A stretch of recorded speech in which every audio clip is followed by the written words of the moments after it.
మొదటి ఉత్తరం 10వ అధ్యాయం, అది మొదటి అధ్యాయం 10వ వచనం దగ్గర మొదలు పెడదాం ఈ ఆదివారపు ఆరాధన వాక్య భాగాన్ని. కొరింథీయులకు రాసిన మొదటి పత్రిక మొదటి అధ్యాయం 10వ వచనం. సహోదరులారా మీరందరూ ఏకభావంతో మాట్లాడవలనని మీలో కక్షలు లేక ఏక మనసుతోనూ ఏక తాత్పర్యముతోనూ మీరు సన్నద్ధులై ఉండవలనని మన ప్రభు అయినటువంటి యేసుక్రీస్తు పేరిట మిమ్మను వేడుకుంటున్నాను, నేను మిమ్మల్ని బతిలాడుకుంటున్నాను అంటున్నారు. కొరింథీలో ఉన్నటువంటి క్రీస్తు సంఘంలో జరుగుతున్నటువంటి సంఘటన గురించి ఆలోచిస్తున్నాను. ఇది స్థానిక సంఘాల్లో ఉన్నటువంటి పిల్లలు వాళ్ళు నడవాల్సినటువంటి నడతను బట్టి ఆలోచన చేస్తున్నాను నేను. అయినను నేను ఆలస్యం చేసిన ఎడల దేవుని మందిరంలో అనగా జీవము గల దేవుని సంఘంలో జనులు ఎలాగో ప్రవర్తించవలెనో అది మీకు తెలియాలని నేను ఈ సంగతులు మీకు రాస్తున్నానని పౌలు గారు చెప్పిన సంగతి మనం ఒకసారి జ్ఞాపకం చేసుకుంటే, స్థానిక సంఘాలన్నింటినీ మనం ఆలోచించినప్పుడు ఈ స్థానిక సంఘాల్లో ఉండేటువంటి ఆ పిల్లల మధ్యలో నేను అందుకే ఒక విషయం చెప్తాను. ఈ పిల్లల మధ్యలో అనగానే నాకు ఒక విషయం గుర్తొచ్చింది. పోయినసారి అంటే నేను బాగా ఒక కాన్సెప్ట్ నాకు ఏంటంటే, స్థానిక సంఘము క్రీస్తు సంఘము అనగా అది ఒక్క శరీరం, ఒక్క కుటుంబమే. ఇది తెలియకపోవడం వల్ల ఏంటంటే వివిధ రకాలైనటువంటి ఆలోచనలు, వివిధ రకాలైనటువంటి పద్ధతులు, అలవాట్లకు లోనైపోతుంటారు ప్రజలందరూ. సంఘం అనగా ఒక కుటుంబము, ఒక్క శరీరము అన్నారు. ఈ ఒక్క శరీరంలోనే కన్ను మాట చెవి వినకుండా, చెవి మాట కన్ను వినకుండా, కన్ను చెవి మాట కాలు చెవి వినకుండా ఉంటే ఎలా ఆ శరీరం అభివృద్ధి చెందుతుందో అసలు? సపోజ్ నేను ఒక విషయం చెప్తాను. ఒకవేళ నాకు ఈ చెవి పని చేయడం లేదనుకోండి, ఏమంటారో తెలుసా? ఏమంటారు? పక్షవాతం వచ్చింది అని అంటారు. పక్షవాతం వచ్చి చెయ్యి పడిపోయినా అంటే ఇప్పుడు నేను ఒక రోగిస్తోండి, నేను ఒక వికలాంగుండి అని అర్థం. ఇప్పుడు నా శరీరము నన్ను ఇప్పుడు మాట్లాడాల్సి వస్తే నన్ను ఏమంటారంటే వీడు వికలాంగుడు, వీడు రోగిష్టివాడు అని అంటారు. నన్ను ఏది చెయ్యి పడిపోయినాడు. కన్ను లేకపోతే, కాలు లేకపోతే, ఇలా ఆలోచించి స్థానిక సంఘము అనగానే అది ఒక కుటుంబం అని, అదొక శరీరము అనే సంగతిని మనం ఆలోచించాలి. ఇప్పుడు ఇలాగ శరీరంగా ఒక్క సంఘంగా ఉన్నటువంటి వాళ్ళు, ఒక కుటుంబంగా ఉన్నటువంటి పిల్లలు అందరి మధ్యలో ఉండాల్సినటువంటి ఆ సహోదర భావాల గురించి రాస్తూ ఏం రాశాడంటే, ఏక మనసు కావాలన్న, ఒకే తాత్పర్యం ఉండాలి అన్నారు. వివిధ రకాలైనటువంటి భావాలు కానీ వివిధ రకాలైనటువంటి తాత్పర్యాలు కానీ ఉండకూడదు. ముందు దీని గురించి మనం బాగా ఆలోచించేటప్పుడు చిన్నప్పుడు మేము చదువుకున్న ఒక కథ ఉంది, చెప్తాను నేను ఆ కథ. ఒక బోయవాడు ఏం చేశాడంటే, పావురాల గుంపు రోజు వచ్చేస్తుంది అక్కడ, కానీ ఆ గుంపులో ఉన్నటువంటి పావురాలను పట్టుకోవాలని ఏం చేశారంటే ఆయన అక్కడ గింజ చల్లి వలేశాడు. చుట్టూ ఆ కర్రలతో మేకులు కొట్టి ఆ వలన ఆడబెట్టి దాని కింద గింజలు చల్లాడు. ఇప్పుడు చూడకుండా వచ్చేసి పావురాలన్నీ వచ్చి అక్కడ గింజల కోసం వాలగానే ఆ వలలో కాళ్ళు చిక్కుపడిపోయాయి అన్నీ. ఎంత ట్రై చేసినా ఒక్కొక్కటి ఎంత ట్రై చేస్తున్నా ఏది విడిపించుకోలేకపోతుంది. దాంట్లో మా ఇజ్రాయెల్ సార్ లాంటి ఒక పవర్ ఉంది. మీరు ఎవరివాడు గుంజుకుంటే ఇది ఓడదురా, మీరందరూ వేరువేరుగా ఉంటే దీన్ని ఏం చేయలేరురా, దీన్ని మీరు ఏం చేయాలంటే నేను 1 2 3 అంట అనగానే అందరూ ఒక్కసారే ఎగరండి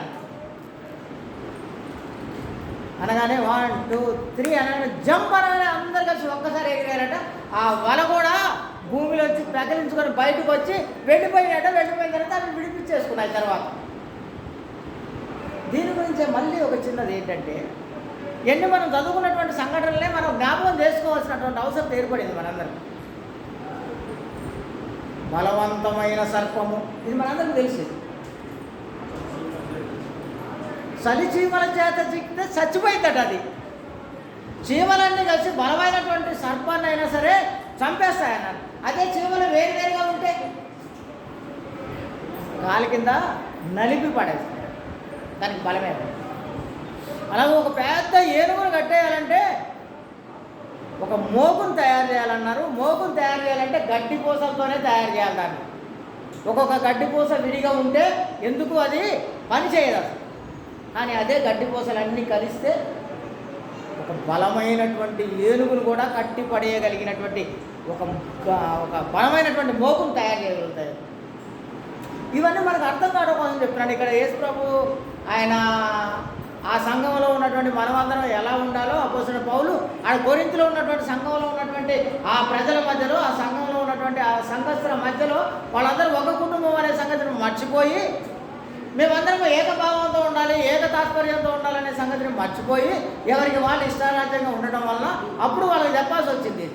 అంటే ఈ రోజుల్లో కూడా స్థానిక సంఘాలు చాలా ఉంటాయి, చాలా ఉంటాయి. ఇప్పుడు వాటన్నిటిని మనం తుడిచివేయడం కోసం, దేవుడు ఇచ్చినటువంటి మహాజ్ఞానాన్ని అర్థం చేసుకోవడం కోసం, దాన్ని మీకు అర్థమయ్యేలాగా చెప్పడం కోసమే మళ్ళొకసారి ఇంటికి వెళ్తాను.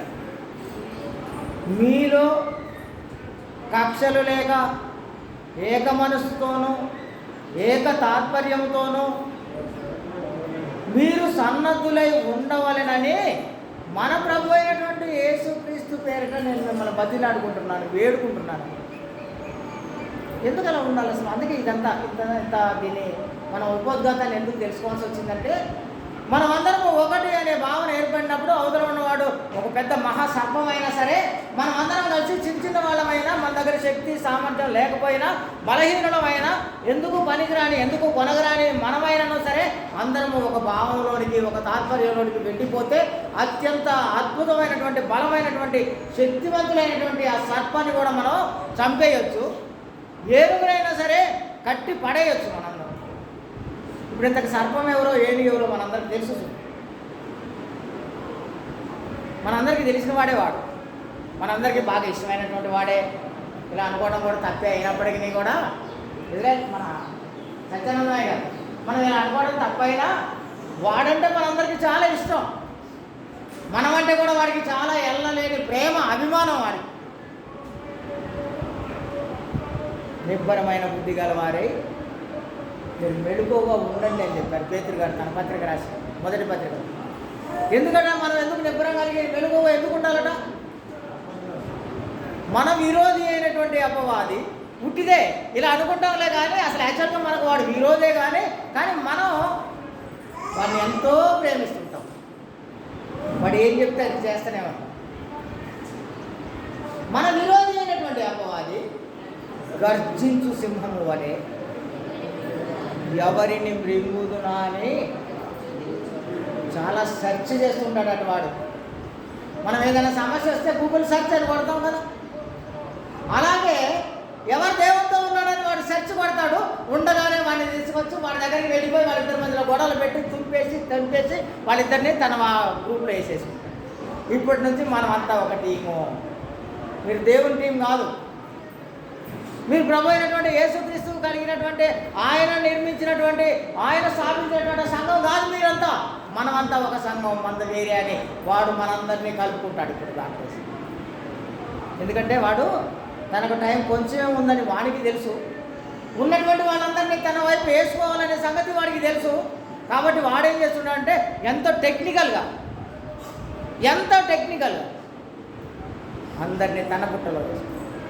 యేసుప్రభు దగ్గరికి పోయి మాత్రం వాడు ఎంత ప్రయత్నం చేయలేదా? ఏంటి యేసుప్రభుని ప్రయత్నం చేయలేదా వాడు? ఇంత ఆకలితో ఉన్నావే, ఆకలితో నగనగలు ఆడుతున్నావే నువ్వు. 40 రోజులైంది నువ్వు అన్నం తినక, నీళ్లు తాక, ఈ రాడు రొట్టెలు చేసుకో. నువ్వు చెప్తే అయిపోతాయి అవి, నువ్వు చెప్తే ఈ రాడు రొట్టెలు అయిపోతాయి, రొట్టెలు చేసుకొని తిను, ఆకలి తీరిపోయింది కదా అని ఎవరంటున్నారు ఈ మాటలు? గర్జించు సింహములాగా ఉన్నటువంటి మన విరోధి మనతో కాదు సుమి, మనందరినీ కాపాడడానికి, రక్షించడానికి, మనందరినీ పరలోకం తీసుకోవడానికి వచ్చినటువంటి అత్యంత శక్తివంతుడైనటువంటి ఆయనని చిన్నగా వెళ్ళి దగ్గరికి వెళ్ళి నువ్వు అక్కడి నుంచి దూకు నువ్వు అక్కడి నుంచి. నీ గురించి కీర్తనలో రాశారు, కీర్తన గ్రంథంలో రాశారు నీ గురించి. నీ పాదములకు రాయి తగలకుండా నిన్ను తన చేతులతో ఎత్తుకుంటారు నిన్ను. నీ గురించి రాశారు. ఇది దూకు ఒకసారి.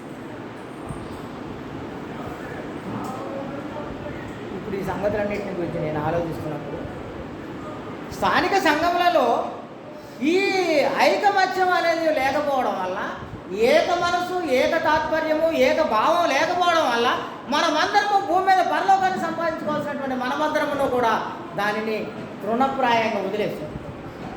నేను పొద్దున వైరాలో డాక్టర్ గారు ఈరోజు లెసన్ చెప్తే దానికి కంక్లూజన్ చెప్పింది. ఏం పోయింది? భూమి మీద 50 సంవత్సరాలు బతుకుతాం లేదా 60 సంవత్సరాలు బతుకుతాం. ఏం పోయింది? ఒక అడుగు తగ్గితే. ఎవరైనా సరే మనం ఒక అడుగు తగ్గితే ఏం పోద్ది మంది? యేసుప్రభు చెప్పినటువంటి ఒక మాట దగ్గరికి వెళ్ళిపోతుంది. తనను తాను తగ్గించుకునేవాడు ఏం చేస్తాడు? దేవుని చేత హెచ్చింపబడతాడట. వాడు దేవుని చేత. ఎవడైతే నేనే గొప్ప అని విర్రవీగి తనను తాను హెచ్చించుకుంటాడో వాడు దేవుని చేత అధపాతాళానికి తొక్కబడతాడని రాయబడి ఉన్నా కూడా మనకి ఇవన్నీ బుర్రలో ఎక్కువ. మనం మన ఇష్టం, మనం మన అలవాట్లు, మనం మన పద్ధతులు, మనము మన ఈగోని తెలుగులో ఏమంటారో తెలుసా? రచననాయ గారు ఈగోని తెలుగులో ఏమంటారో తెలుసా? ఇంగ్లీష్ అనేసరికి బాగా అర్థమైపోయింది అందరికి. ఈగో అనగానే తెలిసిపోయింది. దాని తెలుగులో ఏమంటారంటే అహం అంటారు. అహం అంటే నేనే గొప్ప అని అర్థం. ఏ విషయమైనా నేనే కరెక్టు అని అర్థం. కానీ నేను ఒక చిన్న విషయం చెప్తాను. నేను మీ అందరికీ ఈ విషయాన్ని గురించి మాట్లాడేటప్పుడు నేనే గొప్ప కాదు, నేను కూడా గొప్పే అనుకున్నవాడు మాత్రమే చాలా గొప్పవాడిగా ఉంటాడు. నేనే గొప్ప కాదు, నేను కూడా గొప్పే, వాడు గొప్పే, అందరూ గొప్పే, దాంట్లో నేను కూడా గొప్పే అనుకోగలిగిన వాడు మాత్రమే ముందుకు రాగలుగుతాడు. నేనే గొప్ప, అవతలవాడు వెధవ అనుకునేవాడు ఎప్పుడైనా సరే అధపాతాళానికి తొక్కబడతాడు. ఇప్పుడు మనం మళ్ళీ వెళ్ళి స్థానిక సంఘాల గురించి ఆలోచించినప్పుడు స్థానిక సంఘాల్లో ఏక మనసు లేదు, ఏక భావం లేదు, ఏక తాత్పర్యం లేదట. అందుకోసం మీరందరూ అలా ఉండండి అని యేసుప్రభు పేరిట మిమ్మల్ని అందరినీ బతిలాడుకుంటున్నాను. నేను మీ అందరినీ నేను వేడుకుంటున్నాను. వేడుకోవడం అంటే బతిలాడడం కూడా ఇది తెలుగులో ఇంకో పర్యాయ పదం. అందుకే నేను ఒకసారి వెళ్ళి రోమాపత్రిక 12వ అధ్యాయంలో 13 నుంచి 21 వరకు గల వాక్య భాగాల్ని మనం తీసిపెట్టి చదువుతూ ఉందాం. అసలు దాన్ని రోమాపత్రిక 12వ అధ్యాయం 13 నుంచి 21 వరకు ఒక్కొక్కటిగా చదువుకుంటూ వచ్చేద్దాం. మనం పరిశుద్ధుల అవసరములలో పాలు పొందుచు శ్రద్ధగా ఆతిథ్యం ఇచ్చుచుండు. అసలు ఇది ఒక అద్భుతమైనటువంటి 14వ వచనం. ఇంత అద్భుతమైనటువంటి పదం, ఎంత అద్భుతమైనటువంటి దేవుని మనసు అసలు ఇది. ఇంత గొప్ప సంగతి క్రైస్తవుడు మాత్రమే చేయగలడు, ఇంకెవరు చేయలేదు. ఒక చిన్న జరిగిన ఒక సంఘటన చెప్తాను నేను. ఎక్కడో ఆస్ట్రేలియా నుంచి ఒక సహోదరుడు వచ్చి పిల్లలందరినీ తీసుకొని వచ్చి ఇండియాలో ఉన్న వాళ్ళకు మంచి స్వార్థను బోధించి వాళ్ళకి కావాల్సిన అవసరాలన్నీ తీరవాలని అక్కడ ఆస్తులన్నీ అమ్ముకొని వచ్చి ఆ డబ్బు తీసుకొచ్చి వాళ్ళందరికీ పంచి పెడుతూ వాళ్ళ మధ్యలో సేవ చేస్తున్నాడు ఒక ఆయన. భార్య పిల్లల్ని తీసుకొని వచ్చి ఆ రోజు రాత్రి బాగా లేట్ నైట్ మీటింగ్కి పోయి వచ్చి ఇంట్లో కూడా పోయి పండుకొని నిద్రపోవడానికి అది రాక కారులో పడుకొని ఆయన ఇద్దరు కొడుకులు కారులో పడుకొని నిద్రపోయారు. ఇప్పుడు ఏం జరిగిందంటే అక్కడ క్రైస్తవ్యాన్ని వ్యతిరేకించే బ్యాచ్ ఉంది ఒకటి.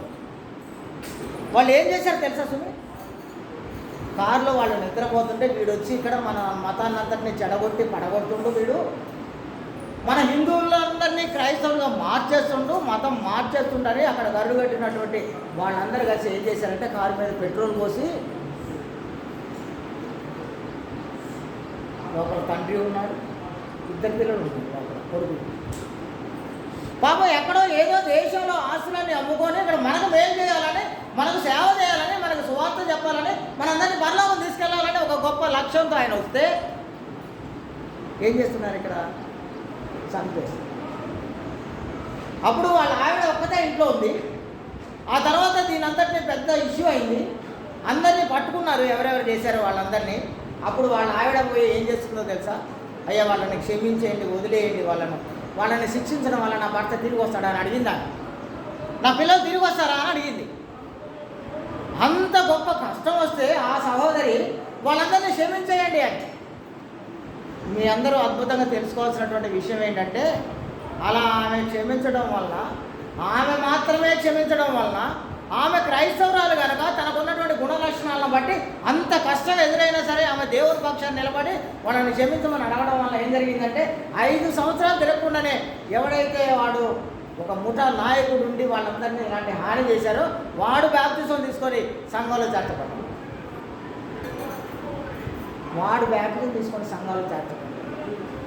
ఒక పెద్ద దేవుని వ్యతిరేకి, ఒక పెద్ద గ్రూప్ సమూహానికి లీడరు వాడు బాప్తిజం పొంది దేవునిలో వచ్చాడంటే దానికి ఉన్నటువంటి ఒకే ఒక మూల కారణం ఎవరంటే ఇంట్లో ఉన్నటువంటి భర్తను కోల్పోయినటువంటి భార్య, 2 యవనస్తులైనటువంటి పిల్లల్ని కోల్పోయినటువంటి తల్లి.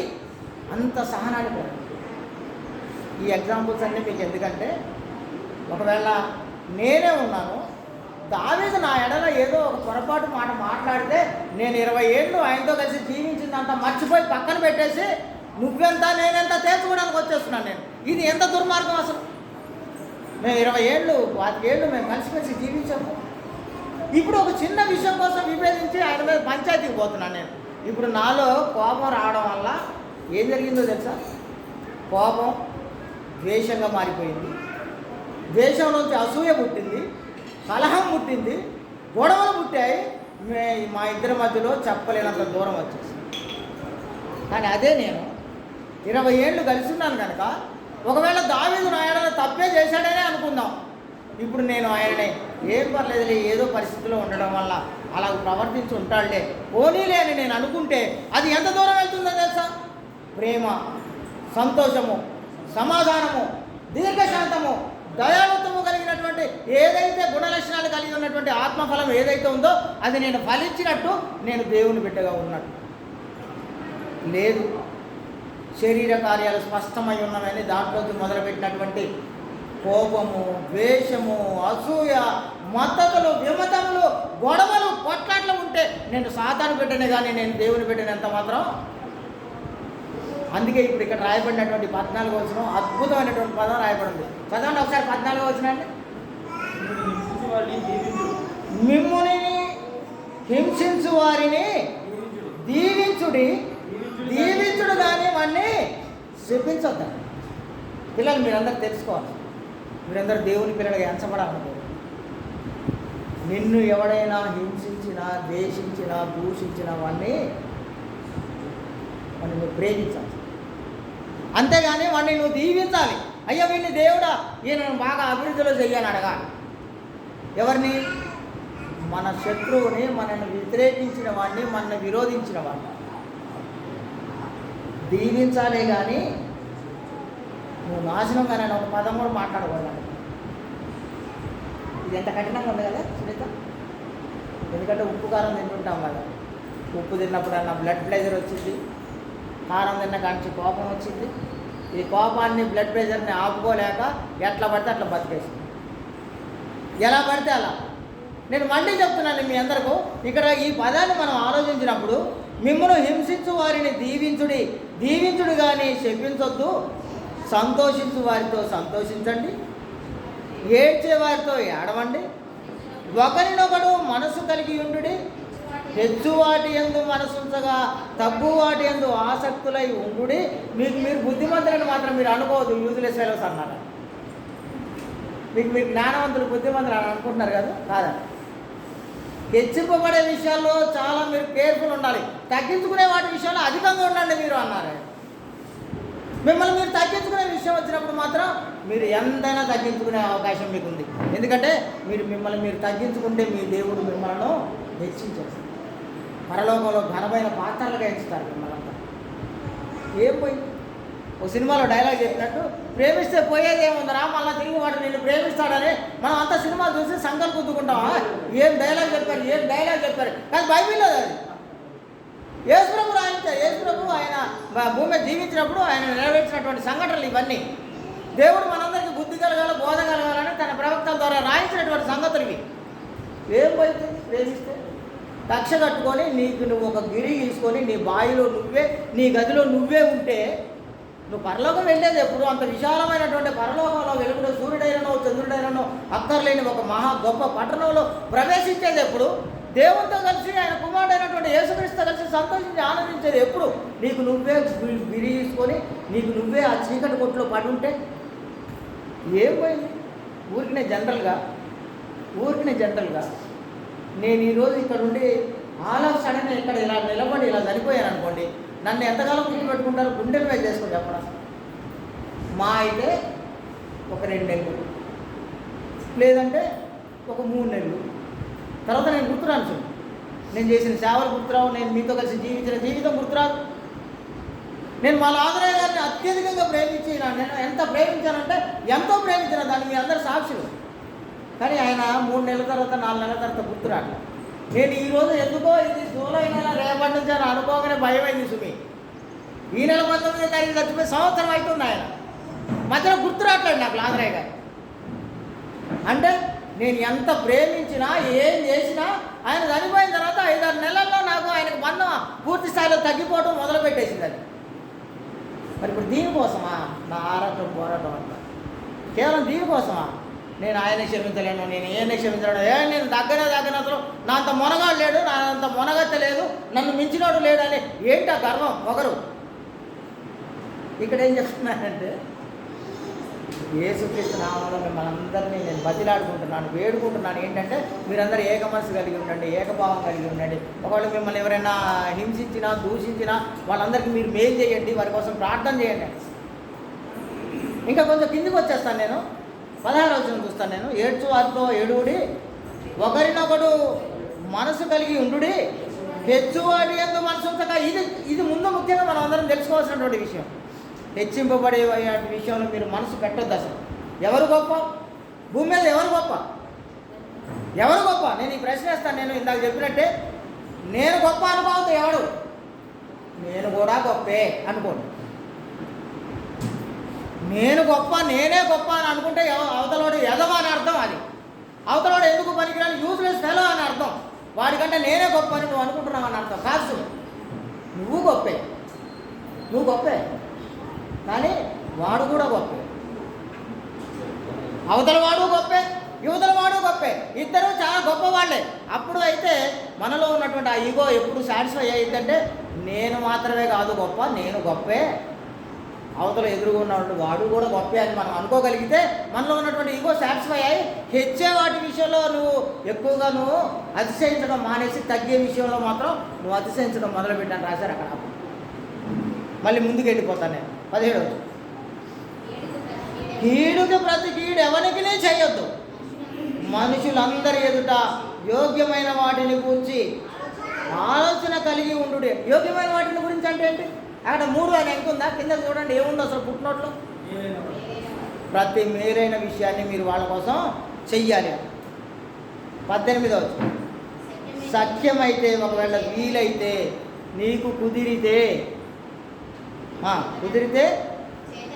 చేతనైనంత మట్టుకు సమస్త మనుషులతో సమాధానంగా మీరు ఉండండి అంటే అసలు చేతనైతే వీలైతే అందరి మనుషులతో మీరు సమాధానం కలిగి ఉండండి. సఖ్యత ఏం పోయింది నీ కిరీటాన్ని ఎవడు దొంగిలించగలడు?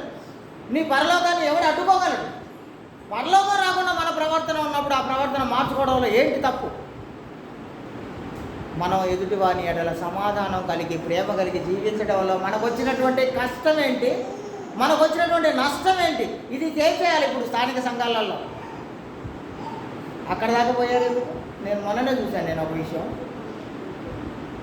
ఒక పొలం దగ్గర అన్నదమ్ములు ఇద్దరు పొలం పంచుకున్నాక అక్కడ ఏదో ఒక కొంచెం వంకర తేడా వచ్చిందని అన్నదమ్ములు ఇద్దరు కొట్టుకుంటున్నారు, తోడుకోడలు ఇద్దరు కొట్టుకుంటున్నారు. కానీ అదే అన్నదమ్ములు పెళ్లి కాకముందు ఈ పంపకాలు జరగనప్పుడు వాళ్ళిద్దరూ ఒకరి కోసం ఒకరు ప్రాణం ఇచ్చే అన్నలు, ఒకరి కోసం ఒకరు చనిపోవడానికి సిద్ధమైపోయి అంత ప్రేమ కలిగినటువంటి అన్నదమ్ములు. మనకు పెళ్ళిళ్ళు అయిపోయి ఆస్తులు పంచుకునేసరికల్లా ఆస్తి కోసం కొంచెమే వంకర. అది సుమి ఆ పొలం వాడు గీసినప్పుడు ఆ గట్టు కొంచెమే వంకర. ఆ వంకర ఏం పోతే కనీసం నాటేస్తే 2 మొక్కలు కూడా పట్టవు దాంట్లో. 2 వరి మొక్కలు తీసి 2 మొక్కలు కూడా పట్టవు దాంట్లో ఆ వంకరలో. దానికోసం వాళ్ళిద్దరు కలిసి తట్టుకుంటున్నారు, వాళ్ళు తట్టుకుంటున్నారని వాళ్ళ భార్యలు అనుకుంటున్నారు. ఇది ఎక్కడ తెలుసు? నీ తండ్రి గట్టులోంచి నువ్వు పుట్టి బయటకు వచ్చి 20 ఏళ్ళు బ్రతికేసిన దాకా కూడా లేని కక్షలు, కార్పణ్యాలు, ఆ చిన్న ఆశ దగ్గర, లేకుంటే ఆ చిన్న మాట దగ్గర, ఆ పట్టింపు దగ్గర నా మీ గొడవలు కొట్లాడు. తోడ పుట్టిండే, నీ ఎంగిలిపాలు తాగి బతికిండేవాడు, నువ్వు ఇచ్చినటువంటి నువ్వు తొడిగి పడేసినటువంటి నీ సొక్కా వేసుకొని తిరిగాడేవాడు, నువ్వు చదువుకున్నాక నువ్వు చదివినటువంటి నీ పుస్తకాలు తీసుకుపోయి వాడు చదువుకున్నాడే. ఇవన్నీ ఏమి లేవా? ఈ రిలేషన్సే లేవా అసలు? తన్నుకుంటున్నారు. చిన్న విషయం. ఇప్పుడు నేను మీ అందరికీ ఇదే విషయం. మరి కయ్యను హేబేలుకు ఉన్నటువంటి ఆ తారతమ్యాన్ని మనం అందరం పాటిస్తున్నట్టే కదా. ఇప్పుడు కయ్యను కలిగిన మనసు ఉందా మనకు? హేబేలు కలిగిన మనసు ఉందా? చిన్న విషయం. అది కూడా ఎంత చిన్న విషయం అంటే, దేవుడు ఈయన మనసు ఎరిగి ఈయన కానుకను స్వీకరించడం ద్వారా వాడి మనసులో దుర్మార్గం ఉందని తెలిసి వాడి కానుక తీసుకోకపోవడం వల్ల వచ్చినటువంటి అసూయ, ద్వేషంగా, కోపంగా మారిపోయి తమ్ముడి మీద పడి చంపేసి ఇసుకలో దాచిపెట్టి అంత దూరం వెళ్ళిపోయింది. ఇప్పుడు యేసుప్రభు ఏం చెప్తున్నారు ఆయన స్థానిక సంఘాన్ని గురించి? ఇప్పుడు అపోస్తలుడైన పౌలు గారు యేసుప్రభు యొక్క శరీరంగా ఎంచబడినటువంటి స్థానిక సంఘాన్ని గురించి ఆయన ఏం రాసినాడు? ఎంత అద్భుతమైనటువంటి ప్యాటర్న్స్ రాసుకుంటూ వచ్చారు. పరలోకం పోవాలంటే ఒకటి ఏం చేయాలి? నేను మళ్ళీ చెప్తున్నాను, ఏం పోయింది నీకు? ఎదుటివాడిని క్షమిస్తే నీకు పోయేదేంటి? ఒకవేళ బాగా ఉప్పు కారం తింటాం వల్ల కోపం వస్తుంది అనుకో, పెరుగన్నం తిని 4 రోజులు ఒళ్ళు చల్లబడిపోయింది, కోపం తగ్గిపోయింది. కారం ఉప్పు తింటాం మానేయండి మీరంతా. ఓ 10 రోజులు పెరుగన్నం తినండి, కోపం అంతా చల్లబడింది, పోయి అయ్యా తప్పైంది నాదని ఒకళ్ళొకళ్ళు కౌగిలించుకోండి, ఒకళ్ళొకళ్ళు ఆ భుజాల మీద చేతులు వేసుకోండి, పోయి అయ్యా అరే నువ్వు మంచోడు వేరా నాదే తప్పనండి చూద్దాం. ఒకవేళ ఎదుటోడు తప్పు చేసినా వాడి దగ్గరికి వెళ్ళి అయ్యా నాదే తప్పను చూద్దాం ఏం జరిగిద్దాం. వెంటనే ఏడుస్తాడు వాడు, కాళ్ళ మీద పడతాడు నీ కాళ్ళ మీద. ఎందుకంటే తప్పు చేసింది వాడే అనే సంగతి వాడికి తెలుసు కాబట్టి. వాడు తప్పు చేసినా నువ్వు వెళ్ళి అయ్యా నాదే తప్పని నువ్వు అనడం వల్ల నీ కాళ్ళ మీద పడి ఏడుస్తాడు వాడు. నీకు పరలోకం వచ్చేసింది. ఎంత సింపుల్గా టెక్నిక్గా పరలోకం సంపాదించవచ్చు చూసారా? చాలా సింపుల్. పరలోకం సంపాదించడం చాలా సింపుల్. అసలు దాన్ని ఆచరించడమే కష్టం, కానీ సంపాదించడం చాలా సులువే. నేను ఇంకొంచెం ముందుకు వచ్చేస్తాను దీన్ని.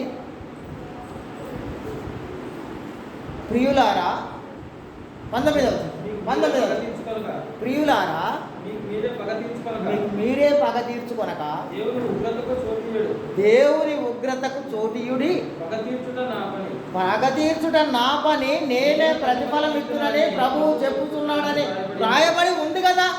మీకు మీరేంటి పగ తీర్చుకునేది వాడి మీద? మీరు ఎదుటివాడి మీద మీరు పగ తీర్చుకోవడం మీకు ఏంటి అసలు అవసరం? అది నీ పని కాదు కదా. పగ తీర్చుట నా పని, వాడిని శిక్షించే పని నాది అని దేవుడే చెప్పారు కదా. అయినా సరే ఇంకా మనం ఏదో పట్టుకొని దాన్ని వేలాడి ముడి మీద ఇంకొక ముడేసి మళ్ళీ పీట ముడేసి ఈ ముడులు ఇప్పడానికి రాక దాన్ని తెంపేసి కట్ చేసి ఏంటి ఇదంతా? పగ తీర్చుకోవడం నీ పని కాదన్నారు కదా. నువ్వు కోపం పెట్టుకోవద్దు, ద్వేషం పెట్టుకోవద్దు, ఎదుటివాడి మీద ప్రేమతో ఉండు, నువ్వు మంచిగా ఉండు, సాత్వికంగా ఉండని ఏమి చెప్పిన తర్వాత పగ తీర్చడం నా పని అయ్యా నీ పని కాదా అన్నారుగా. కింద చూడండి ఏముంది. కాబట్టి ఒకవేళ నువ్వేమన్నా శత్రువుగా అనుకుంటున్నావు అనుకున్నా. ఇప్పుడు మా మేడం ఉందనుకుంటాను నేను, మా మేడంకి నాకు శత్రుత్వం ఉందనుకుంటాను నేను. ఇప్పుడు నేనేం చేయాలంటే ఆమె మీద నేను ఏమీ చేయకూడదు. ఇప్పుడు ఏం చేయాలి? ఇప్పుడు ఒకవేళ ఆమె బాగా ఆకలితో ఉంటే ఆమెకు చికెన్ ఎగ్ ఫ్రైడ్ రైస్ కొనియాలి, ఎందుకంటే అది ఆమెకి ఇష్టం.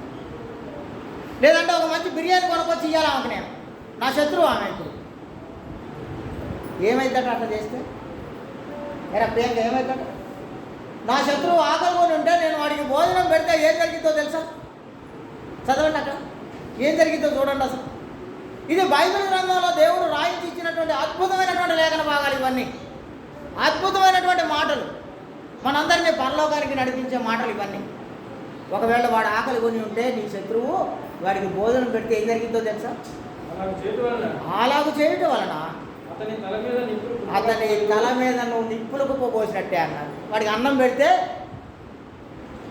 వాడికి పెడితే నీ శత్రువు ఆకలి కొని ఉంటే వాడిని పిలిచి వాడికి నువ్వు భోజనం పెడితే వాడి నెత్తి మీద నువ్వు నిప్పులకు కుప్ప పోసినట్టే అట. ఎందుకంటే దేవుడు పగ తీర్చుకునే దేవుడు నువ్వు చేసిన మంచి పనిని బట్టి నీకు ఆయన మంచి అవకాశం ఇస్తారు. ఆ తర్వాత నిన్నెవరైతే ద్వేషించి దూషించారో, పగ తీర్చుకోవడం నీ పని కాదని చెప్పారో ఆ పనిని దేవుడు చేశాడు. కాబట్టి నీ శత్రువు ఆకలి కొని ఉంటే వాడికి భోజనం పెట్టాలి. వాడి దాహంతో ఉంటే దాహం ఇవ్వాలి, వాడి కష్టంలో ఉంటే వాడి కష్టాన్ని తీర్చాలి, వాడికి కావాల్సిన సమస్తాన్ని మీరు తయారు చేసి పెట్టాలి. అప్పుడు మీరు దేవుడు బిడ్డ, అప్పుడు మీరు దేవుడు ఉండే పరలోకంలో వెళ్ళి ఉండే ఆ గొప్ప సమూహంలో మీరంతా. 21వ వచనం చూస్తున్నాను నేను. 21 కీడు వలన జయింపబడక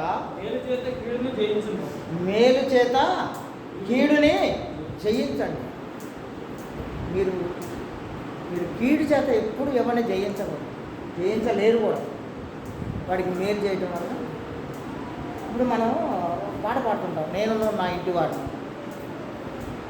ఆ పాటలో అది ఆ చివరి 3వ వచనంలో కింద 2 లైన్లు అదే కదా, మేలు చేత నా హృదయం తృప్తిగా రెండోది మేలు చేత కీడుని ఎలా జయించాలో నేర్పే దేవుడు. మనం ఎవడైనా మనకు కీడు చేస్తే వాడికి మనం ప్రతి కీడు చేయాల్సిన అవసరం లేదు. అందుకే నేను మీకు అందరికీ ఒక చిన్న విషయం జ్ఞాపకం చేస్తాను. నేను ఫిలిప్పీలకు రాసిన పత్రిక మొదటి అధ్యాయం, అపోస్తలుడైన పౌలు ఫిలిప్పీలకు రాసిన పత్రిక మొదటి అధ్యాయం, ఎఫెసీ తర్వాత మొదటి అధ్యాయం 27-28 వచ్చిన 2 కంబైండ్ వాక్యాలు. నేను వచ్చి మిమ్మల్ని చూసినను రాకపోయినను మీరు ఏ విషయంలోనూ ఎదిరించు వారికి బెదరక అందరూ ఒక భావముతో సువార్త విశ్వాస పక్షమున పోరాడుతూ ఏక మనసు గలవారై నిలిచి ఉన్నారని నేను మిమ్మల్ని గూర్చి వినులాగున మీరు క్రీస్తు సువార్తకు తగినట్లుగా ప్రవర్తించండి. అట్లు మీరు బెదరకుండా వారికి నాశనమును మీకు రక్షణయు కలుగుటకు సూచన అయి ఉన్నది. ఇది దేవుని వలన. థ్యాంక్ యూ మీ అందరికి. నేనేం చెప్పాలనుకుంటున్నాను, నేనేం చెప్తున్నాను అది మీ అందరికి అర్థమైపోతూనే ఉంది.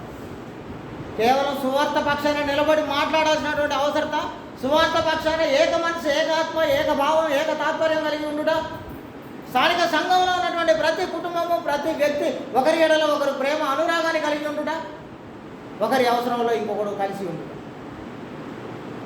ఇప్పుడు నేను బాగా చిన్నప్పుడు మేము చదువుకున్నప్పుడు మా దగ్గర ఒక మంచి అద్భుతమైనటువంటి కథ ఉండేది. ఒక యజమాని దగ్గర 4 ఎద్దులు ఉంటే ఆ 2 ఎకరాల పొలంలో 4 ఎద్దులు మంచి సంతోషంగా ఆనందంగా తిరుగుతూ హ్యాపీగా మేకంతా మేస్తూ సంతోషం ఆనందంతో ఉన్నాయి. అప్పుడు సడన్గా నాలాంటి ఒక పెద్ద పులి వచ్చేసింది. అక్కడ ఒక్కొక్క ఎడ్లు బలిసిన ఎడ్లు ఉన్నాయి కనుక మంచి ఆహారం, మంచి ఫుడ్ దొరికింది, ఇలా బిర్యానీ నాకు అని అనుకొని ఒక పెద్ద పులి, ఆ పెద్ద పులి ఏం చేసిందంటే ఒక ఎద్దు మీదకు ఉరికిందండి. అది చూసి పక్కన ఉన్నటువంటి 3 ఎద్దులు కూడా ఏం చేశాయంటే ఒక్కసారి మూకుంబడిగా అన్నీ ఒక చోటకి చేరి పెద్ద పులిని గాయపరిచి పారిపోయేలా చేసేసి. ఇవి ఎడ్లే, అది క్రూర మృగం. పంజాతో కొడితేనే మాంసం ముద్దలుగా లేచి వచ్చే అంత క్రూర మృగం అది. అంత్యంత బలమైనటువంటి జంతువు అది. అది ఎద్దులు 4 ఒక చోట చేరడం వల్ల ఏం చేయకుండా పెట్టింది. కొంతకాలం గడిచిపోయిన తర్వాత ఏదో విధంగా మాయాపాయం చేతైనా సరే వీళ్ళని పడగొట్టాల్సిందే, వీళ్ళందరినీ నేను తినాల్సిందే అని అది ఆలోచన చేసి ఇప్పుడు ఏం చేసిందంటే చిన్నగా ఒకడు లేని టైం చూసి ఒకడు లేని టైం చూసి ఒకడికి ఇద్దరికి మధ్యలో గొడవలు పెట్టేసింది. మాయ మాటలు అనేవి చాలా తృప్తిగా, సంతృప్తిగా, కన్నుల విందుగా, చెవుల వీరులకు విందుగా ఉంటాయి. అది అబద్ధం అని తెలుసు, అయినా సరే అదే బాగా టేస్టీగా ఉంటుంది. అది తద్వారా ఏమైందంటే ఎద్దులు 2 గ్రూపులుగా విడిపోయాయి. ఇటు పక్క పోయి ఒక 2 మేస్తున్నాయి, ఇటు పక్క పోయి 2 మేస్తున్నాయి. మళ్ళా ఒక నెల రోజులు టైం తీసుకుంది. ఇప్పుడు పెద్ద పులి వెళ్ళి ఆ రెండింటి మధ్యలో గొడవలు పెట్టేసింది. ఇప్పుడు 4 వేరు అయిపోయి 4 మూలల్లో ఉండి తినుకుంటూ బతికేస్తున్నారు. ఇప్పుడు లైన్ మీదకి వచ్చేసింది పెద్ద పులి. వచ్చేసి మొట్టమొదటి ఉన్నటువంటి ఎద్దు మీద అటాక్ చేస్తే మిగతా 3 చూస్తూ అమ్మాయి అది పోతే పోయిందిలే, ఉన్న మేక మా ముగ్గురికి ఇంకెక్కువ దొరికింది అనుకుంటున్నాను. సార్ ఎద్దు మీద దాడి చేసి దాన్ని చంపేస్తుంటే మిగతా 3 ఏమనుకుంటున్నాయంటే అమ్మాయి పేడ విరగడైపోయింది, లేకపోతే అది నాతోనే గొడవ పడుతుందా, అది నన్నే అంటదా, అట్లా చేస్తుందా ఎట్లా చేస్తుందా అని అది మిన్నకున్నది. అటు పక్క 3 అటున్నాయంటే దీన్ని పెద్ద పులి వచ్చేసి హ్యాపీగా తినేసి వెళ్ళిపోయింది. మళ్ళీ వారం రోజులు గ్యాప్ తీసుకొని వచ్చి ఇంకో దాని మీద అటాక్ చేసింది. అప్పుడు అటాక్ చేసినప్పుడు అంత ముందే ఒక దాని మీద అటాక్ చేసినప్పుడు ఆ ముగ్గురిని వేరువేరుగా ఉన్నప్పుడు వాళ్ళ దగ్గరికి వెళ్ళి చెప్తుందట. ఏమని చెప్తుంది? మీకు అందరికీ ఆహారం ఎక్కువ కావాలని దాన్ని చంపేసిన నేను, ఉన్న ఆహారం మీరే ఎక్కువ సమృద్ధిగా తినవచ్చు, అందుకే దాన్ని చంపేస్తున్నాను. వాళ్ళు కూడా విడివిడిగా ఉన్నారు కనుక ఇది నిజమేలే అని. తర్వాత వారం తర్వాత వచ్చేసి రెండో దాన్ని వేసేసింది. అప్పుడు సేమ్ ఇదే సిచ్యువేషన్. ఆ తర్వాత వారం తర్వాత మూడో దాన్ని వేసేసింది. నాలుగో వారం వచ్చేసింది, నాలుగో దాన్ని వేసేసింది. Mission completed. ఏదైతే అనుకున్నదో అది సాధించేసింది. ఎలా సాధించింది? తన సొంత శక్తితో యుక్తితో కాదు సుమి, మాయోపాయం చేత వాళ్ళ మధ్యలో గొడవలు పెట్టడం ద్వారా, వాళ్ళ మనసును విరిచేయడం ద్వారా, వాళ్ళలో ఇగో పెంచడం ద్వారా వాళ్ళందరినీ వేరు చేసేసిన తర్వాత తన మిషన్ కంప్లీట్ చేసేసింది. మన మధ్యలో సాతాను కూడా అత్యంత బలవంతుడు సుమి. ఏకంగా దేవుడి దగ్గరికి వెళ్ళి దేవుడిని ఏమంటుందంటే, యోబు ఉట్టిగానే ఉన్నాడు ఆయా నీ ఎడల విశ్వాసంతో, భయంతో, భక్తితో అని అడుగుతుందని. ఏనా ఎవరినే తెలుసు మళ్ళీ? అసలు మొత్తానికి మహారాజుని పట్టుకొని, ఏమయ్యా నీకు ఉట్టిగానే ఉన్నాడా యోబు? నీతో ఉట్టిగానే ఉన్నాడా? నువ్వు ఆయన ఇంటి చుట్టూ కంచేసావు, ఆయన చేతి పనులన్నింటినీ దీవిస్తున్నావు, ఆశీర్వదిస్తున్నావు. ఎవరి కోసం ఉంటాడా నీ పక్కన? ఒకసారి ఇది ఒకసారి అంట. అంత గొప్ప బలశాలి వాడు. నువ్వెంత నేనెంత వాడు ముందు. వాడు తలుచుకుంటే నువ్వెంత నేనెంత. వాడు ఒక చిన్న వెనక అమ్ముల పొదిలో ఉన్నటువంటి ఒక చిన్న బాణం తీసి కొడితే పడిపోతాడు. నీకోసం పెద్ద బాణాలు కూడా అవసరమే లేదు. మరి ఇప్పుడు మనమందరము ఏక మనసు కలిగి తాత్పర్యంతోనూ ఏకభావంతోనూ సంఘాల్లో కలిసి ఉండాలని చెప్పబడినటువంటి మాటలకు ఉన్నటువంటి నిగూఢమైనటువంటి సంగతి ఏంటి అసలు? ఫిలిప్పీ పత్రికలో వెళ్ళిపోతున్నాను నేను. మళ్ళీ ఒకసారి మనం సువార్తకు తగినట్టుగా ప్రవర్తించాలనే సంగతిని మనం ఆలోచిస్తున్నాను నేను. పేతురు రాసిన మొదటి పత్రికలోకి వెళ్ళిపోదాం. మళ్ళీ ఒకసారి 3వ అధ్యాయం. పేతురు రాసిన మొదటి పత్రిక 3వ అధ్యాయం 8, 9 వచనాలు. తుదకు అనగా చివరిగా మీకు చెప్పేది ఏంటంటే, ఇప్పుడు మీరందరూ ఏక మనస్కులై ఒకరి సుఖ దుఃఖముల యందు ఒకరు పాలుపడి సహోదర ప్రేమ గలవారును కరుణాచిత్తులను వినయ మనస్కులై ఉండుడి. ఆశీర్వాదమునకు వారసులకుటకు మీరు పిలువబడిరి కనుక కీడుకు ప్రతి కీడైనను దూషణకు ప్రతి దూషణైనను చేయక మీరందరూ ఒకరినొకరు దీవించండి.